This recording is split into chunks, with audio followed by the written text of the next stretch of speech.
ప్రభుత్వం అనేక సందర్భాల్లో విదేశాల్లో పెట్టుబడుల కొరకు ఆహ్వానిస్తూ ఉన్నది. ఇప్పుడు ప్రస్తుత పరిస్థితుల్లో అమెరికా దేశానికి సంబంధించినటువంటి నియమ నిబంధనలు మనం పోవాలనుకునే విద్యార్థులకు ఆటంగా కలుగుతోంది. ఈ దౌత్య సంబంధాల్లో విదేశాంగ శాఖ తరఫున ఇటువంటి నియంత్రణ పెడతా ఉన్నప్పుడు భారత ప్రభుత్వం పూర్తిగా వైఫల్యం పొందింది. ఎందుకంటే ఇక్కడ నుంచి ఉపాధి కొరకో ఉన్నత విద్య కొరకో పోయేటువంటి పనిలో ఉన్నటువంటి వాళ్లకు ఇదొక పెద్ద ఆటంకం.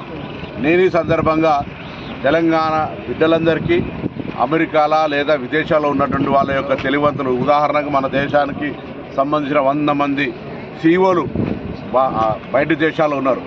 వాళ్ళ తెలివిని ఇక్కడ పెట్టి ప్రభుత్వాలు మీకు కూడా ఎర్ర కార్పెట్ వేసి ఇక్కడ ఆహ్వానం పలకడానికి సిద్ధంగా ఉన్నాయి.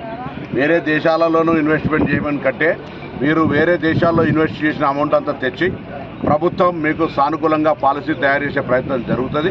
తప్పకుండా విదేశాల్లో ఉన్న వాళ్ళంతా కూడా వచ్చి ఈ తెలంగాణ రాష్ట్రంలో పెట్టుబడులు పెట్టి గ్రామీణ ప్రాంతాల్లో సెకండ్ టైర్ అంతా హైదరాబాద్ చుట్టే కాకుండా ఇటువంటి ప్రాంతాల్లో మేము ఇక్కడ రేపొద్దున ఇండస్ట్రియల్ ఎస్టేట్ ఏర్పాటు చేస్తానో లేకపోతే ఇతర రకరకాలుగా గ్రామీణ ప్రాంతాలకు విస్తరణ జరిగే విధంగా పారిశ్రామికరణ చేస్తూ ఇతర సాంకేతికపరమైనటువంటి అభివృద్ధిని చేయాలని ఈ యొక్క పరిస్థితులలో విదేశాల్లో ఉన్నటువంటి తెలంగాణ బిడ్డలందరికీ విజ్ఞప్తి చేస్తా ఉన్నాం.